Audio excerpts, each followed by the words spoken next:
Still stuck in that little office, huh? My ex's wife laughed, tossing her diamond bracelet as he smirked beside her. Some people just never rise, she said loud enough for everyone to hear. I smiled, said nothing. Next morning, their $125 million sat on my desk, waiting for my signature. Their faces when they saw me in the Sue's chair. Unforgettable. Every conversation in the Metropolitan Grill stopped when Elise's voice rang out across the restaurant. Still stuck in that little office, huh? Some people just never rise. She stood next to Carson at the bar, twisting her diamond bracelet for emphasis while gesturing at me with her wine glass. The couple at the table next to mine actually set down their forks to watch. A waiter paused mid-stride, holding a tray of drinks that started to tremble.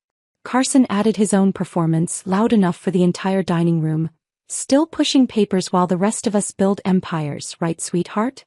The sweetheart stung worse than everything else, the same endearment he'd used during our marriage. I stood there, my reservation card in hand, feeling 40 pairs of eyes measuring my off-the-rack blazer against Elise's designer dress. What they couldn't see, what would have changed everything, was the email on my phone from Marcus confirming that Carson and Elise's $125 million pharmaceutical acquisition had just landed on my desk at Apex Consulting, waiting for Victoria Blackwood's approval. They didn't know Victoria was me. Before we continue, thank you for being here. If you believe every woman underestimated deserves her moment to rise, hit subscribe. It's free and helps us share more stories like this. Now let's dive in. The hostess touched my elbow gently, her voice barely a whisper. Your table is ready, Ms. Monroe. I followed her through the gauntlet of stairs, each step feeling like a mile. Someone at the bar actually took out their phone, and I heard the distinct sound of a camera shutter. By the time I reached my booth in the corner, my hands were steady but my jaw ached from clenching it. The waiter appeared immediately, professionally ignoring the scene that had just unfolded. I ordered the salmon and a glass of Malbec, then pulled out my phone to read Marcus's email in detail. The acquisition paperwork had been filed 3 months ago, back when Carson and Elise's company, Whitmore Stanton Holdings, thought they were untouchable. The new SEC regulations requiring third-party approval for pharmaceutical deals over $100 million had caught them perfectly. Their lawyers had selected Apex Consulting based on Victoria Blackwood's reputation for swift, discreet approvals. I almost laughed at the irony. For 8 years I'd hidden behind Victoria's name, building an empire while everyone thought I was stuck in middle management. The elaborate deception had started the day Carson told me my business ideas were cute but unrealistic. Now his entire future depended on a signature from a woman he believed was still fetching coffee for real executives. My phone buzzed. Claire texting about tomorrow's lunch plans. My younger sister worried constantly about what she saw as my dead-end career. Just this morning she'd called to lecture me about not taking breaks, about the bags under my eyes that seemed to get darker each week. I'd wanted to tell her about the 3 companies I'd saved before breakfast, about the hostile takeover I'd prevented with a strategy designed at 4 a.m. Instead, I'd promised to try to leave work earlier, knowing I'd break that promise before the day ended. The salmon arrived, perfectly seared and plated with an elegance that felt almost mocking given the circumstances. I cut into it mechanically, barely tasting anything while my mind raced through the implications of Marcus's discovery. The Whitmore Stanton deal was over-leveraged, built on projections that anyone with real experience would recognize as fantasy. They'd need extensive restructuring to avoid bankruptcy within 18 months. My phone lit up with another message from Marcus, pulled their financials. Personal guarantees from both C. Whitmore and E. Whitmore Stanton.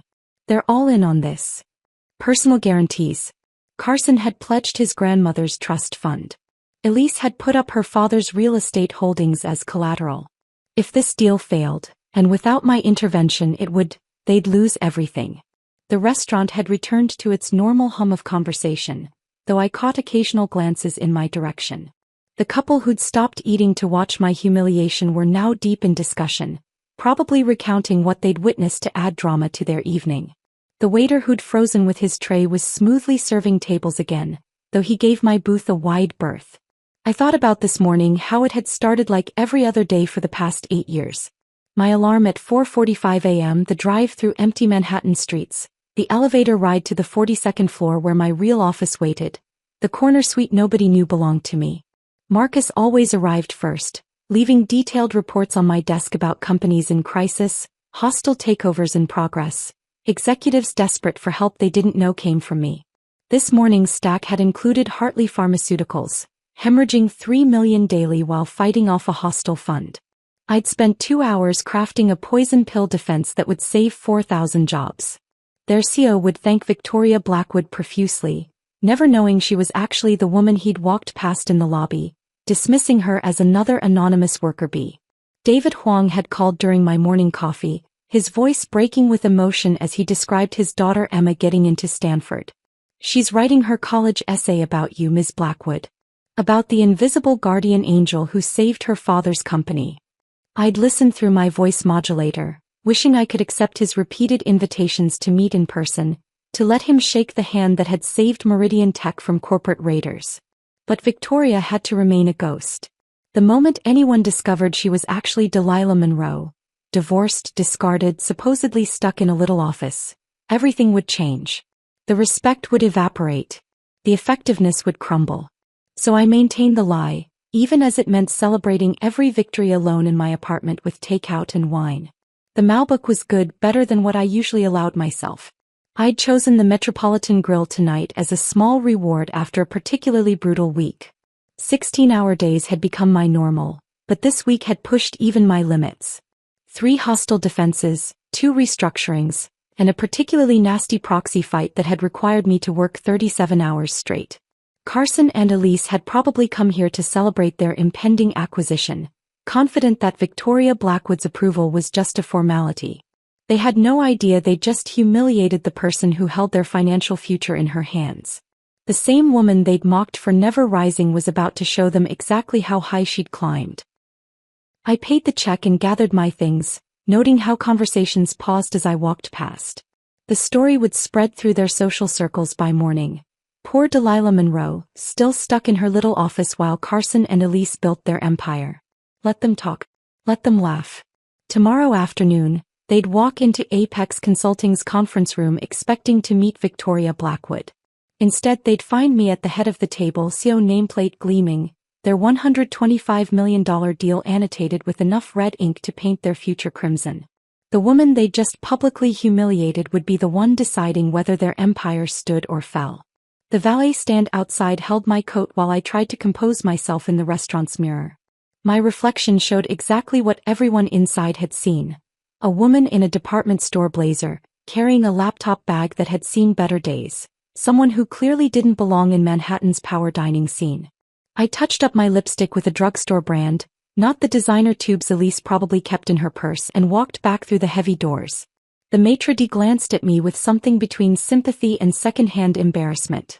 "Would you prefer a different table, Ms. Monroe? Perhaps something more private?" He meant well, but moving tables would look like retreat. I shook my head and walked back through the main dining room, where conversations had resumed but eyes still tracked my movement. Carson and Elise had shifted from the bar to a prominent table near the windows. Their group now expanded to include 2 other couples I recognized from our old social circle. Bradley Stevenson from Goldman Sachs raised his martini in mock salute when he saw me. His wife Jennifer, who used to call me for advice during her divorce, suddenly found her menu fascinating. "Delilah's here," Elise announced to their table, her voice carrying that particular frequency designed to travel. "We were just talking about the old Yale days. Remember when you were going to revolutionize corporate consulting?" She laughed, and the sound tinkled like breaking glass. God, we were all so naive back then. I stopped at their table because walking past would have seemed cowardly. Up close, I could see the careful architecture of Elise's appearance. The highlights that cost more than my monthly utilities, the injectable treatments that kept her forehead unnaturally smooth, the dress that whispered money with every thread. Carson's watch was new, a Patek Philippe that probably cost more than most people's annual salaries. "Hello, everyone." My voice came out steadier than expected. "Enjoying your evening?" Bradley's wife Jennifer finally looked up, her expression carefully neutral. "Delilah, it's been forever. How are you?" Before I could answer, Carson jumped in. "Delilah's still at the same place, aren't you? What was it, administrative services?" He turned to Bradley. "She handles paperwork for one of those small consulting shops downtown." Very stable. Very predictable.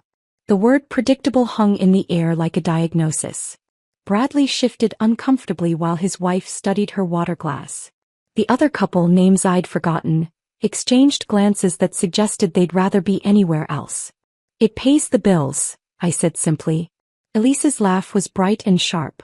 Oh, Delilah, always so practical. Though I suppose someone has to do the grunt work, right? Not everyone can be a visionary. She touched Carson's arm possessively. We were just telling Bradley about our new acquisition. Pharmaceutical sector. 9 figures. 8 figures, Carson corrected quickly, but the damage was done. I'd seen the actual number in Marcus's email. $125 million. The need to exaggerate to perform success like a Broadway show told me everything about their insecurity. How wonderful for you both, I managed, though the words tasted like ash. You know, Elise continued, twisting her diamond bracelet so it caught the light from every angle. I was telling Jennifer earlier that we should all be grateful for our journeys. Some of us build empires, some of us support them. Both roles are important. The condescension dripped like honey, sweet and suffocating. Jennifer looked like she wanted to disappear into her chair. Bradley cleared his throat and mumbled something about needing to check with the babysitter. Absolutely, I agreed, surprising them with my calm. Everyone plays their part. Carson leaned back in his chair, the same leather squeaking sound I remembered from our dining room set, the one I'd kept after the divorce because he hadn't wanted it. You know what I always admired about you, Delilah? Your acceptance of limitations. So many people waste their lives chasing impossible dreams. But you found your level and stayed there. There's wisdom in that. Found my level. The phrase echoed in my skull while I stood there, my phone burning in my pocket with the knowledge of what was coming. Every instinct screamed to tell them the truth right then, to wipe those smug expressions off their faces with 3 simple words. I'm Victoria Blackwood. But timing was everything in hostile takeovers, and this was just another kind of acquisition. That's one way to look at it, I said. The waiter appeared with their appetizers, giving me an exit. Enjoy your dinner, I said, already turning away. Oh, Delilah, Elise called after me, loud enough for surrounding tables to hear. If you ever need a reference or anything for a better position, don't hesitate to ask. Carson has connections everywhere now. I paused, turned back with a smile that probably looked genuine from their angle. That's very generous, Elise. I'll keep that in mind. Walking to my booth felt like navigating a minefield of stares and whispers. The young couple from earlier had progressed to dessert, but they watched me pass with the intensity of people witnessing a car accident. The older businessman had returned to his phone, but I caught him glancing up as I sat down. My salmon had gone cold during the encounter, the elegant presentation now looking sad and congealed. The waiter appeared immediately, offering to have the kitchen prepare a fresh plate. I accepted, grateful for small kindnesses in a night full of calculated cruelty. While waiting, I pulled out my phone and scrolled through the full acquisition documentation Marcus had forwarded. Every page revealed another layer of Carson and Elise's desperation disguised as confidence. They'd over-leveraged everything. Properties, trust funds, even future inherited assets that weren't technically theirs yet. The personal guarantees were ironclad, written by lawyers who probably assumed anyone signing them understood the massive risk involved. A text from Marcus appeared, reviewed the subsidiary contracts. They're betting everything on FDA fast-track approval that statistically won't happen. Want me to prepare the full risk assessment for tomorrow. When they'd walk into my conference room expecting to meet a ghost named Victoria Blackwood. When the woman they'd just performed this elaborate mockery for would hold their signatures in her hand like a sword over their necks. Prepare everything, I typed back. Full documentation. Every flaw, every risk, every reason this deal needs restructuring. The new salmon arrived, perfectly prepared and presented with an apologetic flourish from the waiter. This time I tasted it, letting the richness ground me in the present moment. At Carson and Elise's table, laughter erupted at something Bradley said. The sound washed over me without touching me like rain on glass. The taste of salmon lingered as I signed the check, my hand steady despite the tremor I felt building in my chest. The Metropolitan Grill's granite bar caught the light as I stood to leave, its swirled pattern identical to the kitchen island Carson and I had picked out together at a warehouse in Queens. We'd argued over the price for an hour before I'd finally convinced him it was an investment in our future. Now that same pattern mocked me from across the restaurant where he sat with Elise, planning acquisitions with money that wasn't quite theirs yet. I gathered my laptop bag and started toward the exit, taking the long way to avoid their table. But my eyes betrayed me, drawn to that granite surface where the bartender was mixing cocktails. 7 years ago, I'd spread my entire business plan across our matching granite island, color-coded folders and projection charts covering every inch. Carson had been eating Lucky Charms, the marshmallow kind he insisted on buying despite being 32 years old. A drop of milk had landed on my executive summary, and I'd quickly dabbed it away while continuing my pitch about hostile takeover defenses. Think about it, I'd said, my voice vibrating with conviction. Companies lose billions every year to hostile raids. Not because they're failing but because they're vulnerable. We could build a firm that specializes in defense strategies. Make ourselves indispensable to every mid-sized company in America. He'd set down his spoon slowly, the way someone might put down a weapon they decided not to use. His expression wasn't angry or dismissive, it was worse. He looked at me the way you'd look at a child who'd just announced they were going to be an astronaut. Sweetheart, he'd said, and even then the endearment had felt patronizing, you're brilliant at executing other people's visions. You have an incredible eye for detail, you're organized, you work harder than anyone I know. But creating something from nothing? That's a different skill set entirely.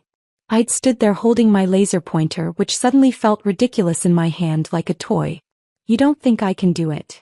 I think you should stick to what you're good at. There's no shame in being exceptional support. Not everyone needs to be the visionary. The memory burned fresh as I stepped out into the November air, pulling my coat tighter against the wind. The valet offered to call me a cab, but I needed to walk, needed the cold to chase away the ghost of that morning and what followed. 2 months after that kitchen island conversation, Carson had attended his father's charity gala without me.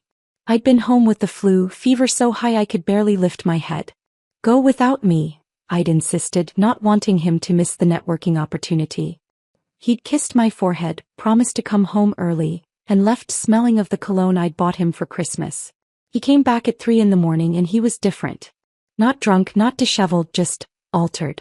Like someone had adjusted his frequency to a channel I couldn't receive. He sat on the edge of our bed, still in his tuxedo, staring at his phone with an expression I'd never seen before. Good party? I'd asked through my congestion. Yeah, it was enlightening. Over the next 2 weeks, Elise Whitmore's name began appearing in his sentences like scattered breadcrumbs leading somewhere I didn't want to follow. Elise thought the market was about to shift. Elise's father had connections in Shanghai. Elise understood what it took to really make it in this city. She gets it, he'd said one night over dinner, pushing his food around his plate. The scale of ambition required. Not everyone does. The subtext was clear. I didn't get it. I was thinking too small, dreaming too safely. My hostile takeover defense firm was a quaint idea, like a lemonade stand compared to the real estate empire Elise had been born into. Walking down Madison Avenue now, I passed the building where our apartment had been. 5th floor, corner unit, view of a small park where dogs played in the mornings. I'd found the divorce papers on that granite island 6 months after the gala, arranged neatly next to a box of my things he'd already started packing. He'd used his Yale law connections to get everything done quickly, efficiently. Half my savings evaporated in legal fees. The apartment was too expensive to maintain alone. I'd spent my last night there sitting on the floor because he'd already arranged for the furniture to be moved to his new place with Elise. The wine glasses were gone, so I'd drunk a bottle of Cornerstone Merlot from a coffee mug I'd found in the back of a cabinet. My tears had fallen onto the yellow legal pad where I was sketching out the structure for Apex Consulting, smearing the ink but not the determination behind it. At 2 a.m. in my new one-bedroom apartment that smelled like the previous tenant's cats, I'd given birth to Victoria Blackwood.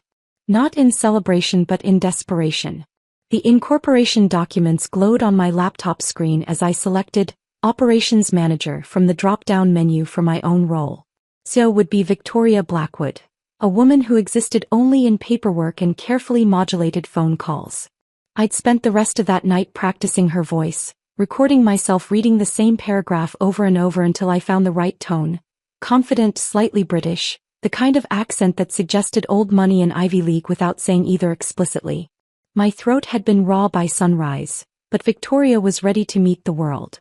The wind picked up as I turned onto my street, carrying the smell of rain and exhaust. In my pocket, my phone buzzed with another text from Marcus, but I didn't check it. I knew what tomorrow would bring.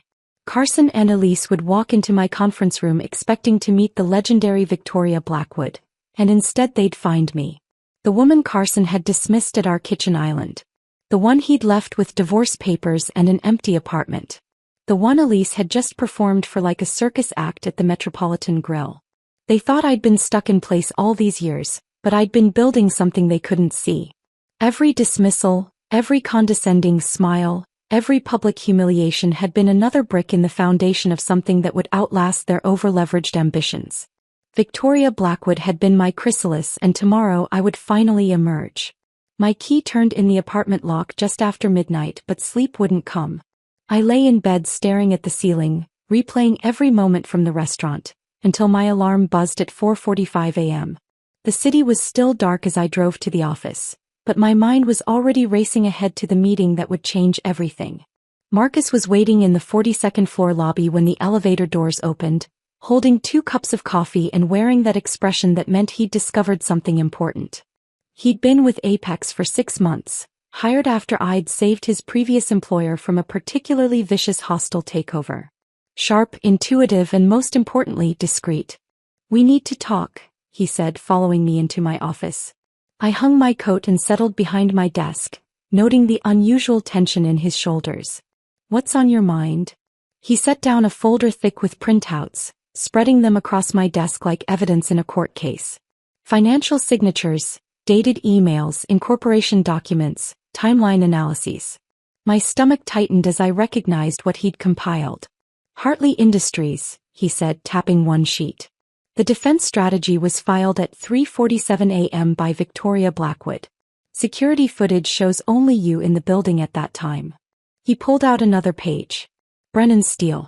Victoria's digital signature originated from IP address 192.168.1.42, your office computer. Not the separate workstation you claim she uses. More papers. More connections. 6 months of careful observation laid out in black and white. The voice modulation software on your system. The power of attorney documents with identical legal phrasing. The fact that Victoria Blackwood has never been photographed, never attended a conference, never been seen by anyone." He paused, meeting my eyes. "You're Victoria Blackwood." The silence stretched between us. I could lie, deflect, maintain the fiction. Or I could trust the man who'd spent 6 months collecting evidence and chosen to confront me privately rather than expose me publicly. "When did you know?" I asked quietly. "Suspected after 3 weeks. Confirmed it after 3 months. Spent the last 3 months trying to understand why." He leaned forward, genuine curiosity replacing any hint of accusation. "You've built something incredible here. Why hide behind a ghost?" I pulled out the operations manager nameplate from my drawer, setting it next to my hidden CEO version.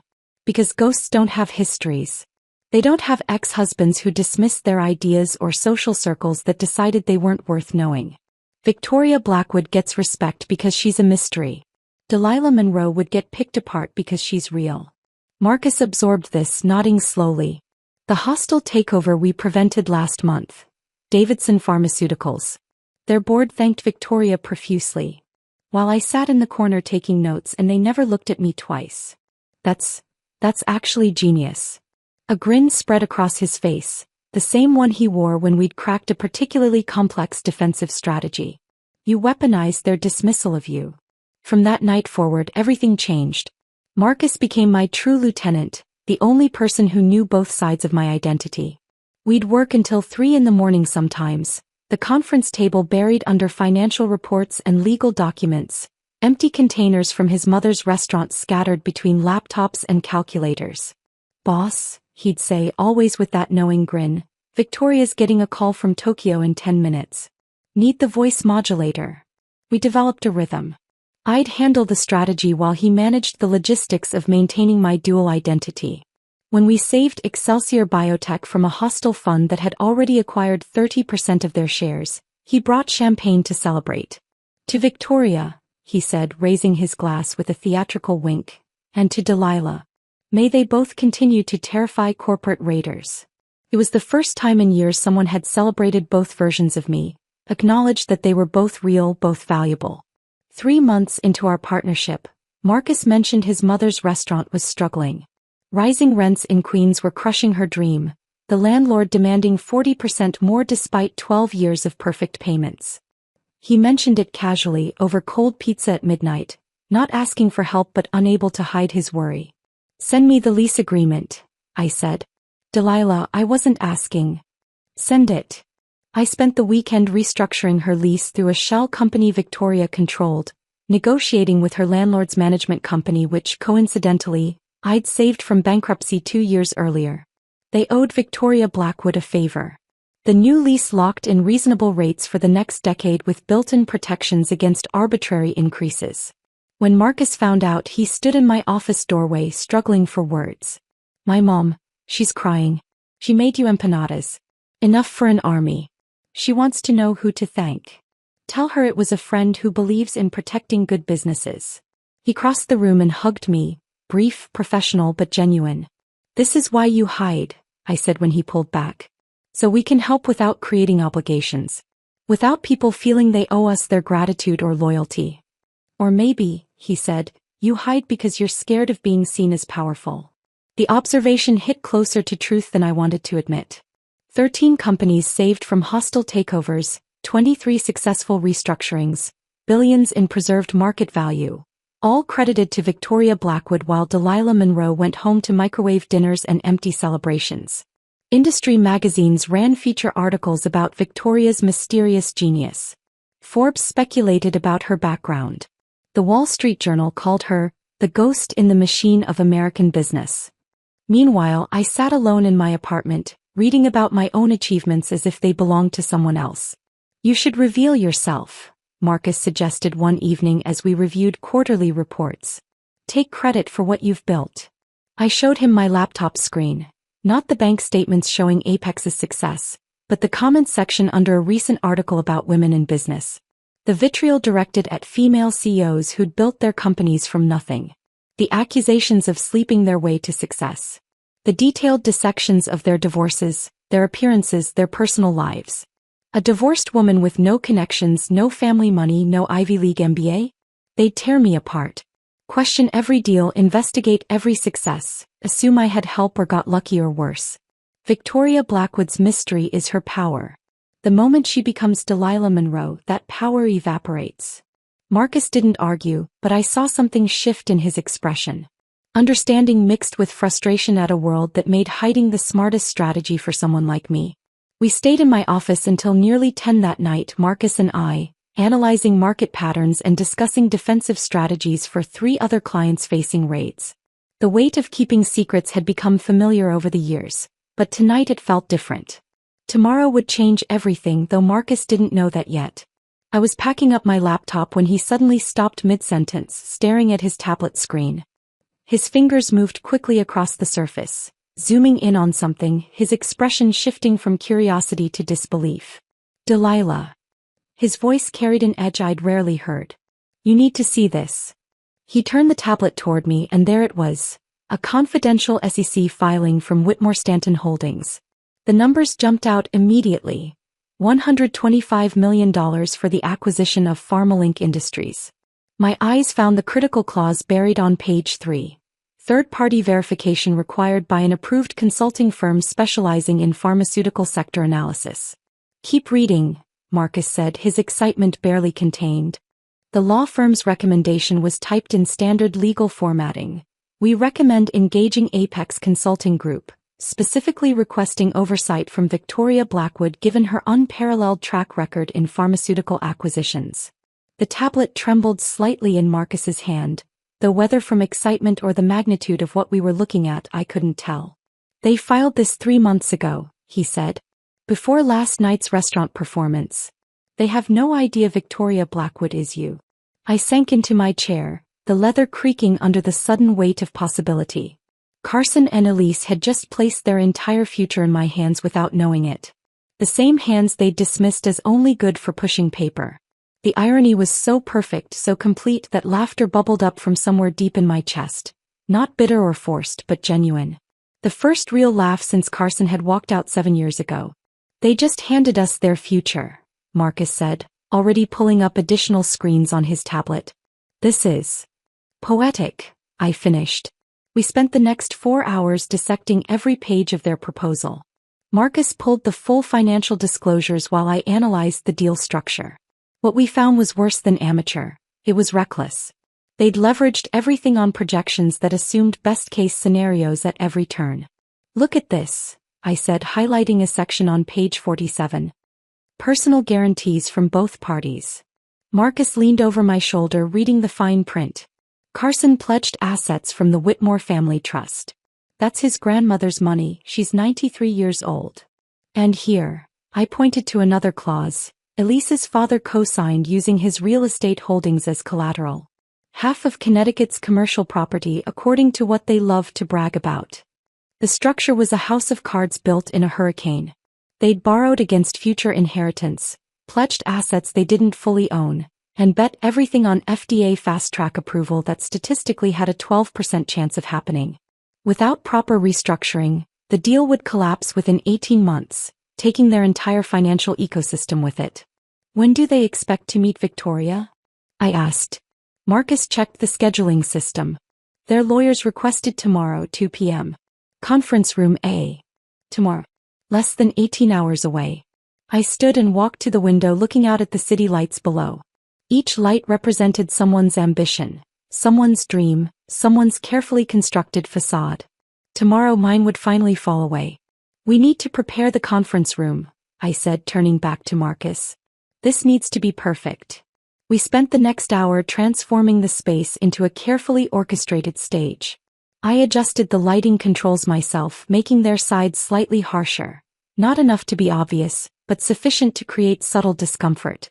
The executive chairs on our side were positioned for maximum authority while theirs were set just slightly lower, an old negotiation trick that created unconscious hierarchy.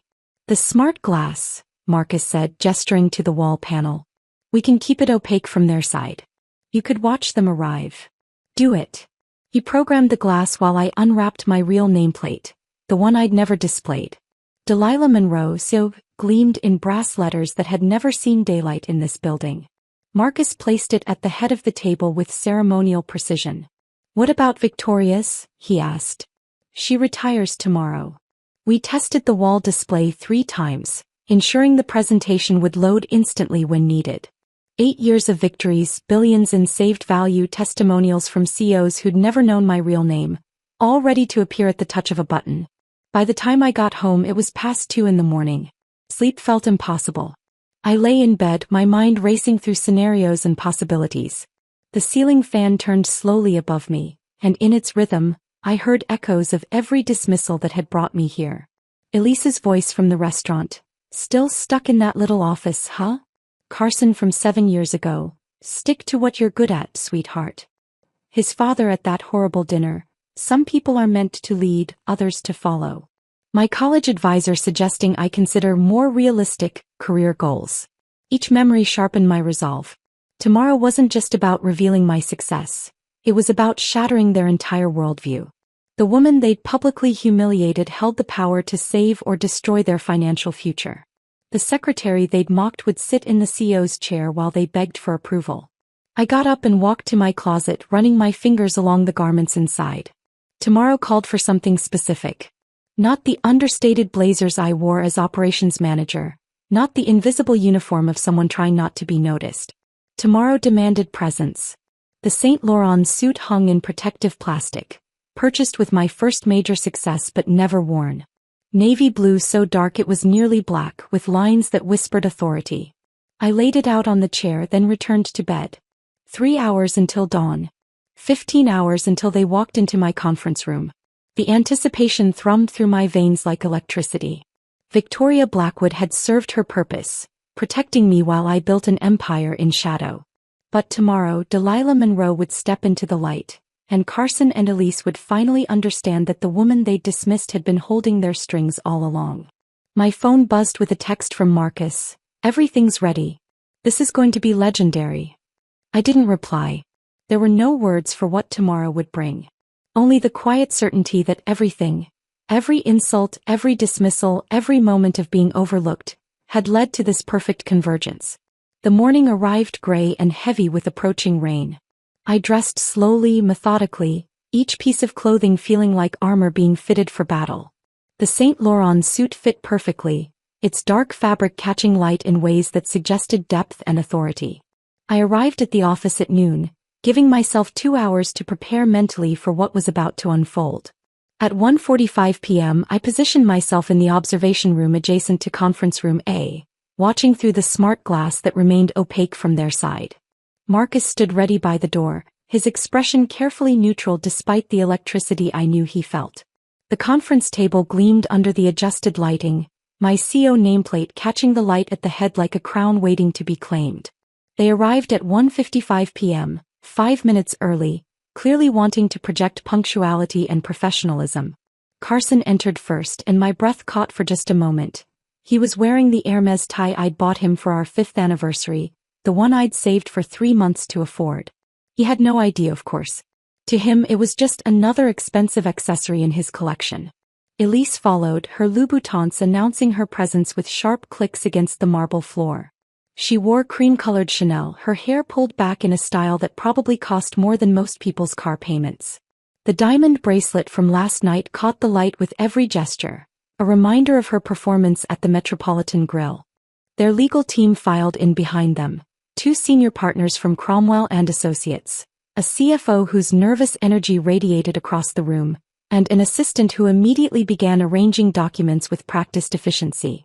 They moved like a choreographed unit, expensive suits and leather briefcases creating an atmosphere of established power.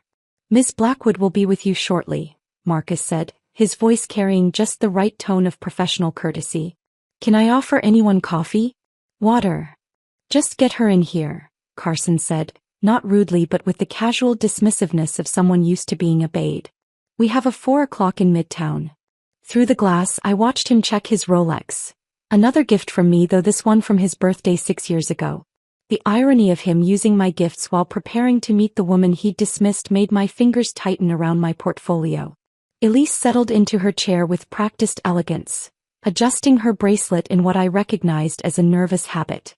"I've heard Victoria Blackwood is particular about her entrances," she said to the lawyer beside her. "Some kind of power play, apparently. Worth it if she signs off quickly," the CFO muttered, shuffling through his papers. "We need this done yesterday." Marcus caught my eye through the glass, a subtle nod indicating it was time. I took one deep breath, feeling 8 years of preparation crystallize into this single moment. The door handle was cool under my palm. At precisely 2:03 p.m. I pushed open the door. The sound wasn't loud, but in the expectant silence of the conference room, it might as well have been thunder. I walked in with measured steps, my heels creating a rhythm against the floor. Every eye tracked my movement, confusion already beginning to cloud their expressions. I crossed to the head of the table, taking my time, letting them absorb the quality of my suit, the confidence in my posture, the deliberate way I set down my portfolio. Only then did I take my seat and look directly at each of them in turn. "Good afternoon," I said, my voice carrying clearly across the room. "I'm Delilah Monroe, CEO of Apex Consulting Group." The words landed in sequence, each one a small explosion in the carefully constructed reality they'd brought with them. Carson's coffee cup stopped halfway to his lips, the liquid trembling slightly from the sudden halt. His mouth opened but no sound emerged. Elise's transformation was more visceral. Her perfectly lined eyes widened, the carefully applied mascara making them appear almost cartoon-like in their shock. Her hand moved unconsciously to her throat, fingers finding the pearl necklace there as if it might provide some anchor to reality. "This is..." Carson started, stopped, tried again. "This is..." But the sentence wouldn't complete. His brain was trying to reconcile the woman from last night, the one he'd called sweetheart with such condescension, with the CEO sitting before him. Their CFO began frantically flipping through his notes, pages rustling like autumn leaves, as if somewhere in those documents he might find a different reality. One of the lawyers cleared his throat, started to speak, then thought better of it. "I believe you're expecting to meet with Victoria Blackwood," I continued, allowing myself the smallest smile. Victoria has been my professional alias for the past 8 years.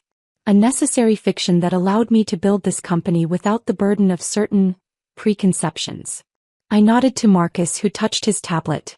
The wall display behind me illuminated with Apex Consulting's credentials. The numbers scrolled past like a verdict being read. 15 years of documented victories, $2.3 billion in protected market value, a client list that included several Fortune 500 companies, testimonials from CEOs who had never known they were thanking Delilah Monroe. Elise actually gasped, a small, sharp sound that she immediately tried to suppress. Her face had gone pale beneath her carefully applied foundation. "You're lying," Carson finally managed, though his voice lacked any conviction. "This is some kind of what?" I interrupted smoothly, pulling their contract from my portfolio. "Joke? Mistake? I assure you the only mistake here is in your acquisition structure." I opened the document, its pages annotated with red ink like a professor's corrections on a failing student's paper. My fingers found the first flag without looking. "Your valuation of PharmaLink is inflated by 30%, I said, sliding the page across the table. "You're basing it on projections that assume FDA fast-track approval, which historically has a 12% success rate for similar compounds." Carson reached for the page with unsteady hands. I pulled out the next section. "Your debt structure," I continued, showing them the calculations, "collapses in 18 months under any scenario except perfect execution, which, given the market volatility in pharmaceutical acquisitions, is statistically impossible." The CFO had stopped searching his documents and was now staring at my annotations, his face growing paler with each line he read. "And these," I said, tapping the signature pages with my pen, "these personal guarantees you've both signed? They'll bankrupt you when this deal fails. Carson, you've pledged your grandmother's trust fund. Elise, your father's real estate holdings are on the line." "The market dynamics," Carson started, grasping for his usual corporate speak. I was ready. Marcus handed me a tablet and I pulled up 5 years of comparable acquisitions, their failure rates highlighted in stark red. "Would you like to discuss the Brennan acquisition? Similar structure, failed in 14 months. Or perhaps the Steinberg deal. They're currently under federal investigation." Elise hadn't spoken since my entrance. She sat frozen, her world visibly rewriting itself behind her eyes, the diamond bracelet she twisted so proudly last night now seeming to weigh down her wrist like a shackle. The senior lawyer from Cromwell and Associates cleared his throat, attempting to regain control of a meeting that had spiraled beyond recognition. "Perhaps we should review the terms more carefully," he suggested, though his voice carried no authority against the weight of evidence I'd laid before them. I pulled out another folder, this one containing case studies of every failed pharmaceutical acquisition that had followed their model. The Harriman deal collapsed after 11 months. The Vega acquisition, federal investigation within 6 months. Morrison Pharmaceuticals, bankruptcy in 14 months. I placed each file down like playing cards in a losing hand. "You're not following a playbook for success. You're following a manual for destruction." Carson's hands trembled as he reached for the Harriman file. His face had gone gray, aging 5 years in 5 minutes. "These weren't. We had different projections," he stammered. "Based on what data?" I asked, pulling up their financial models on my tablet. "Your growth assumptions require market conditions that haven't existed since 2019. Your regulatory timeline ignores 3 pending FDA policy changes. Your competitor analysis doesn't even mention the Korean pharmaceutical giant that's about to enter this exact market segment." The CFO's breathing had become audible, short gasps as each revelation landed. One of the lawyers was furiously typing on his phone, probably alerting senior partners about the disaster unfolding. Elise finally found her voice, though it came out strangled and small. "How long?" "How long what?" I asked, though I knew exactly what she meant. "How long have you been Victoria Blackwood?" I leaned back in my chair, allowing myself a moment to savor the question. 8 years. 8 years of being underestimated, dismissed, mocked. 8 years of building an empire while people like you assumed I was fetching coffee and filing papers. Her face crumbled, the careful makeup unable to hide the devastation underneath. The woman who'd performed my humiliation for an audience last night now sat before me, understanding that she'd been dancing for the very person who held her future. "The trust fund," Carson whispered, his voice cracking. My grandmother's trust fund. She's 93. It's all she has for her care facility. Then you should have thought about that before leveraging it on fantasies, I said, though I pulled out my revised contract. I've restructured your deal. It's survivable, barely, but only if you follow my terms exactly. Marcus handed out copies of my revision, 40 pages of corrections that transformed their reckless gamble into something that might actually work. They'd still make money, just not the fortune they'd imagined. More importantly, they'd avoid bankruptcy. Sign it, I said simply. Or walk away and watch everything collapse within 18 months. The room fell silent except for the sound of pages turning. Carson's signature, when it finally came, was shaky and unrecognizable. Elise signed without looking at me, her hand trembling so badly the pen nearly slipped from her fingers. We're done here, I said, standing. They filed out in silence, their earlier confidence replaced by the shell-shocked expressions of people who'd just survived a catastrophe. 3 days later, Marcus showed me his phone over morning coffee. Someone at the Metropolitan Grill had recorded Elise's mockery on Thursday night. The video was everywhere.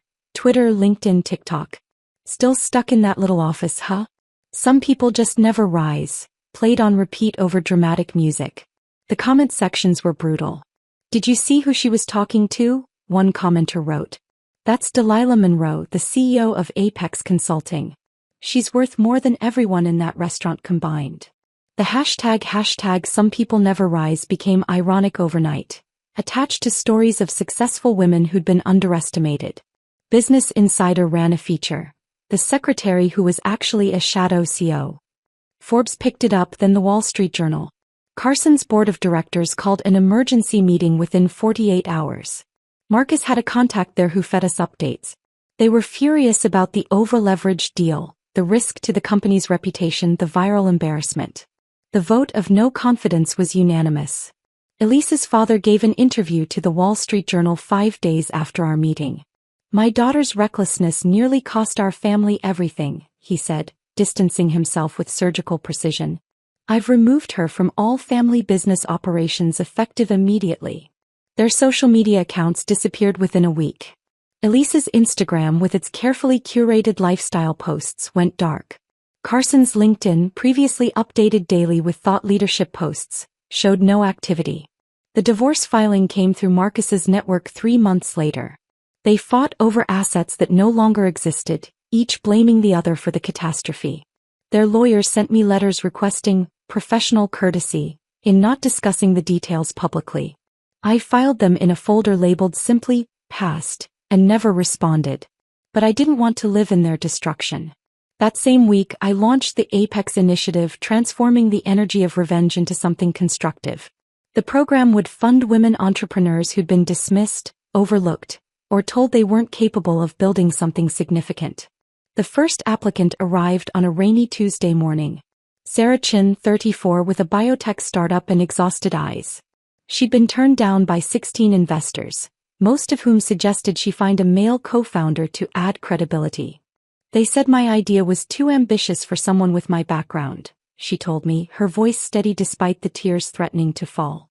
I wrote her a check for $200,000 on the spot.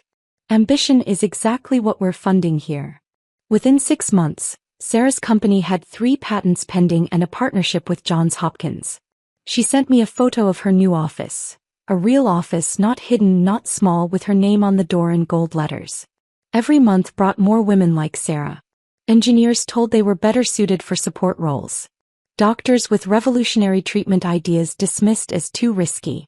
Consultants whose strategies were stolen by male colleagues who received the credit. I funded them all, but more than money, I gave them what I'd never had. Someone who believed them without requiring them to prove themselves first. They didn't need to hide behind fictional names or pretend to be less than they were. Carson took a position as a senior associate at his old firm, essentially starting over at 41. The same colleagues he'd once outranked now gave him assignments. Elise moved to her family's estate in Connecticut, disappearing from New York's social scene entirely. The months that followed passed in a blur of expansion and purpose. Each morning brought new applications to the Apex initiative, stories of brilliant women whose ideas had been dismissed by people who couldn't see past their own limitations. I read every application personally, remembering my own nights above that Thai restaurant, building something from nothing while the world assumed I was nothing. 6 months after the confrontation with Carson and Elise, Marcus suggested something I'd been avoiding. "We should celebrate," he said one afternoon, setting a proposal on my desk. 10 years since you incorporated Apex. Even if only you knew about the first 2. The idea felt foreign. I'd never celebrated my victories, just moved on to the next challenge. But Marcus was right. The women we'd funded through the initiative deserved to see what was possible. The CEOs we'd saved deserved to gather in triumph rather than crisis. We rented the ballroom at the Meridian Hotel, the one with floor-to-ceiling windows overlooking Manhattan. The invitation list grew beyond what I'd imagined. Every company we'd saved, every entrepreneur we'd funded, partners who'd believed in Victoria Blackwood without ever seeing her face. 300 people who'd been part of this journey knowingly or not. The night of the gala, I stood before my mirror adjusting the neckline of my dress. Deep emerald green, nothing like the grays and blacks I'd worn in hiding. My nameplate for the evening read simply Delilah Monroe, founder and CEO. No qualifiers, no apologies, no ghost names anymore. The ballroom hummed with conversation when I arrived. Chandelier light caught on champagne glasses and jewelry, but more importantly, it illuminated faces I recognized from years of quiet victories. David Huang was there with his daughter Emma, now a sophomore at Stanford. Sarah Chin had brought her entire team, their startup logo proud on their name tags. Marcus stood near the podium, greeting guests with the easy confidence of someone who'd helped build something meaningful. When he saw me, he raised his glass slightly, a private acknowledgement of how far we'd come from that night he'd confronted me with printouts and questions. "Ladies and gentlemen," he began once everyone had gathered, "I want to tell you about the most elaborate magic trick in corporate history. For 8 years, a woman built an empire while convincing the world she didn't exist. Tonight we celebrate not just Apex Consulting's success, but the revelation of the brilliant mind behind it all." He raised his champagne glass higher. "To Delilah Monroe, the woman who showed us that power doesn't need to shout. It just needs to deliver." The applause felt strange, washing over me like warm water after years of cold silence. Rebecca Chin, whose biotech startup we'd saved from a hostile takeover, took the microphone next. She spoke about second chances, about doors that only opened because someone believed in the impossible. Then Sarah stood, her voice nervous but determined. "Ms. Monroe taught me something crucial," she said, gripping the podium. "The best revenge against those who dismiss you isn't destroying them. It's building something so undeniable that their dismissal becomes irrelevant. Every woman funded by the Apex Initiative is living proof that being underestimated is just another form of competitive advantage." I was processing the weight of those words when I noticed movement near the entrance. Claire stood in the doorway, still in her teaching clothes, her face a mixture of confusion and recognition. She'd seen the news coverage then. The story had been everywhere for weeks after the video went viral. I excused myself and made my way through the crowd. She watched me approach, her expression cycling through surprise, hurt, and something that might have been awe. "Delilah," she said, her voice thick with emotion.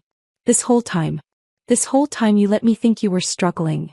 "I was struggling," I said quietly. "Just not in the way you imagined." Her tears came then, angry and proud simultaneously. "Why didn't you trust me? I'm your sister. I worried about you every single day, thinking you were grinding yourself to death for nothing." We moved to the windows overlooking the city, away from the crowd's energy. The lights below sparkled like scattered diamonds, each one a story, a dream, a possibility. "I had to do it alone first," I explained, watching our reflections merge with the cityscape. "If I'd told anyone, even you, it would have changed everything. The doubt, the questions, the advice, it would have made me second-guess every decision. I needed to prove it to myself before I could prove it to anyone else." Claire was quiet for a long moment, then squeezed my hand. "You were never stuck anywhere," she said softly. "You were just building your wings in silence. For the first time in years, someone in my family truly saw me. Not the facade, not the role I played, but the actual person I'd fought to become." Later that evening, Marcus pulled me aside with an update I hadn't asked for but somehow expected. "Carson and Elise finalized their divorce last week," he said quietly. "Their lawyers are fighting over debts now, not assets. Carson had sent one email to my public address, I was wrong. 3 words, no elaboration. I deleted it unread, seeing only the preview. There was nothing he could say that would matter now.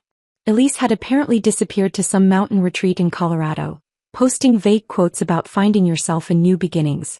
They'd become cautionary tales in business schools, Marcus informed me.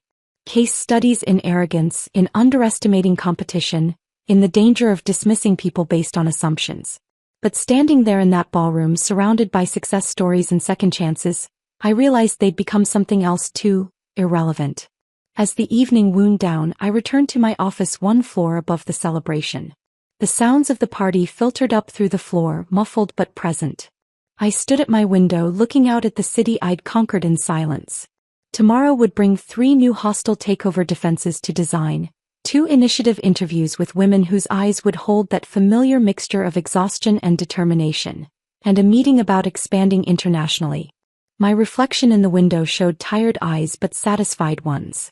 The woman they said was stuck in a little office now owned the entire building. The woman they'd mocked for never rising had built something that would outlast their memory. The city lights below twinkled like promises waiting to be kept. Each one could be another company saved, another entrepreneur funded, another person who'd been dismissed getting their chance to build something undeniable. The view from the 42nd floor wasn't just about height. It was about perspective. And from here, the future looked absolutely unforgettable.